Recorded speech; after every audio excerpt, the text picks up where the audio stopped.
Alkisah, maka perkataan Batara Guru menyuruh Batara Narada dan Batara Indra untuk menurunkan Raden Samba Prawira, katanya, "Hai Tuan, hamba kedua, pergilah Tuan hamba kedua turun ke dunia menghidupkan Raden Samba Prawira itu, karena kasihan melihat ayah dan bundanya yang terlalu sangat mencintai anaknya itu."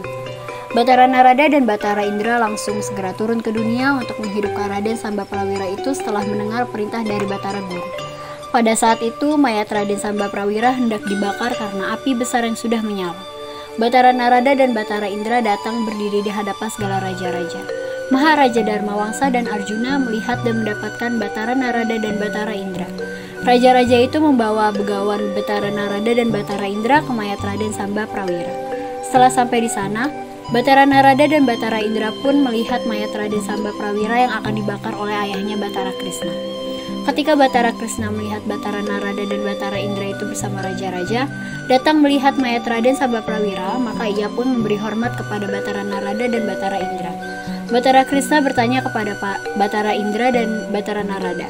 Katanya, "Ya Tuan, Batara Narada dan Batara Indra, mengapa kalian berdua datang ke sini kepada hamba?" Lalu Batara Narada dan Batara Indra pun menjawab, katanya, "Kami berdua datang ke sini karena atas perintah dari Batara Guru untuk menghidupkan Raden Prawirajaya." Setelah Batara Krisna mendengar jawaban Batara Narada dan Batara Indra, Batara Krisna menjadi senang. Lalu Batara Krisna membawa Batara Narada dan Batara Indra. Maka Batara Indra pun mengeluarkan air utama jiwa lalu disiramkan kepada Raden Samba Prawira. Maka Raden Samba Prawirajaya pun bersin-bersin lalu bangun serta duduk.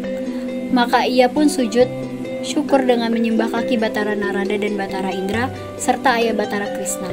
Maka dipeluk dan diciumnya oleh ayahandanya.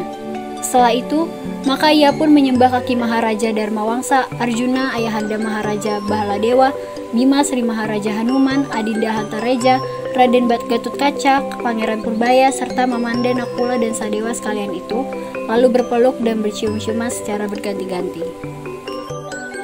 Maka pada hari itu bertukarlah duka cita.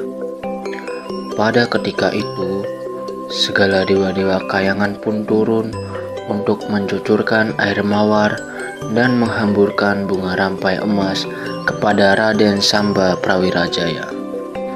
Maka Batara Narada dan Batara Indra pun berpamitan kepada Batara Krisna dan Maharaja Dharmawangsa serta kepada sekalian raja-raja untuk kembali ke kayangan.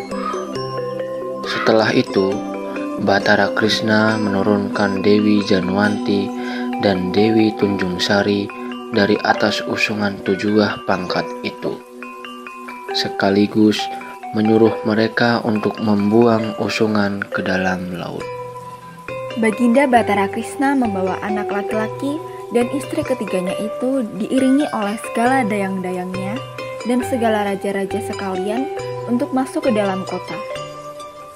Setelah sampai ke dalam kota, Batara Krisna pun memberi anugerah kepada sekalian menteri Dwarawati.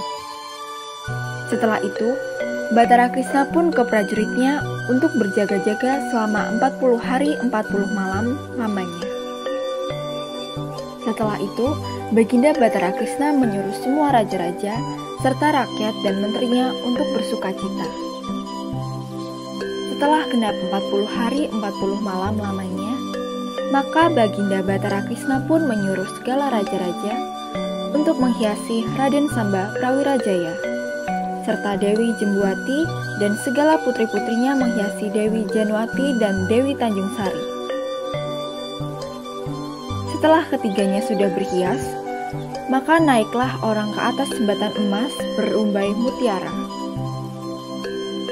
Setelah Raden Samba Prawirajaya dan Dewi Janwati serta Dewi Tunjung Sari dinaikkan orang ke atas cempana emas itu, maka segala bunyi-bunyi pun dipalu orang dan segala permainan pun dimainkanlah. Lalu dibawa orang berkeliling negeri Dwarawati Purwa, negara itu, diiringkan oleh segala raja-raja dan menteri serta rakyat berjalan dengan segala bunyi-bunyian.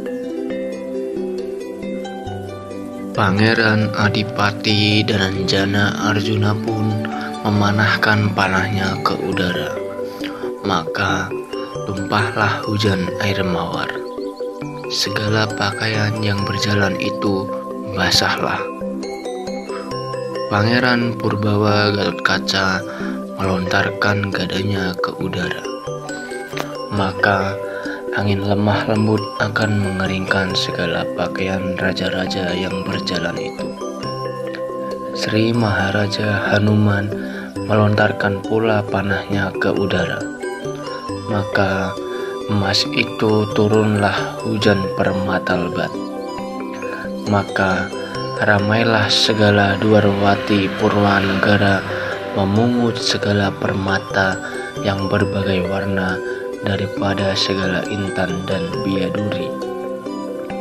Maka Raden Samba Prawirajaya, Dewi Janwati, dan Dewi Tunjungsari, ketiganya itu pun diarak oranglah berkeliling negeri Dwarawati Purwanegara.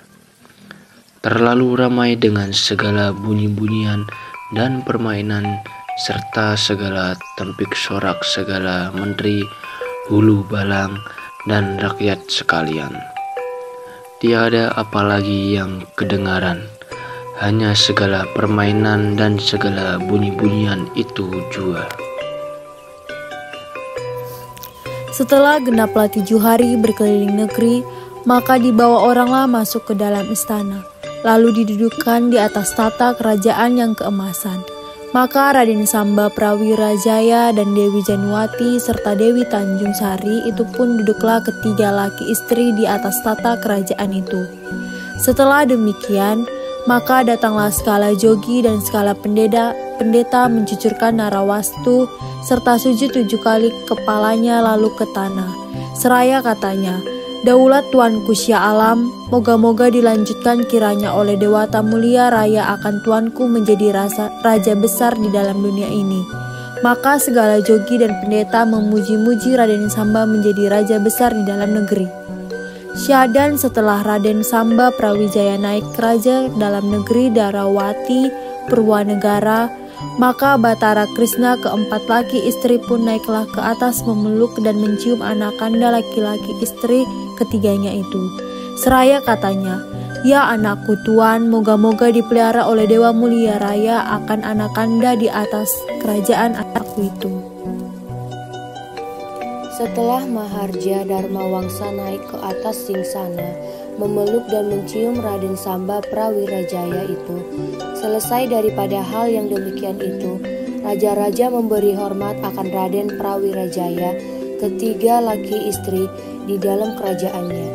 Kemudian datanglah Menteri Hula Balang memberi hormat Maharja Samba Prawijaya tatkala selesai sekalian.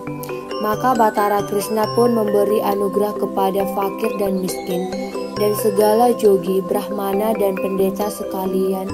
Tiada kali lagi daripada memberi anugerah dan persalinan akan segala raja-raja kaum Pandawa itu. Setelah selesailah Batara Krishna daripada mengerjakan anaknya Raden Samba Prawirajaya itu, maka Maharja Dharmawangsa, Bima, Arjuna, Nakula, dan Sadewa pun bermohonlah kembali ke negeri Amartapura negara itu. Karena pekerjaan Maharaja Duruyudayana di Astinapati itu belumlah berkeputusan, barangkali ia akan berperan juga akhirnya. Maka Batara Krishna memeluk dan mencium paduka adinda, sekalian raja-raja Pandawa pun bermohonlah sekalian, lalu kepada Batara Krishna. Maka Batara Krishna pun berpeluk dan bercium dengan sekalian raja kaum Pandawa itu. Setelah selesailah maka raja-raja dan raja kaum Pandawa pun masing-masing pulanglah ke negerinya.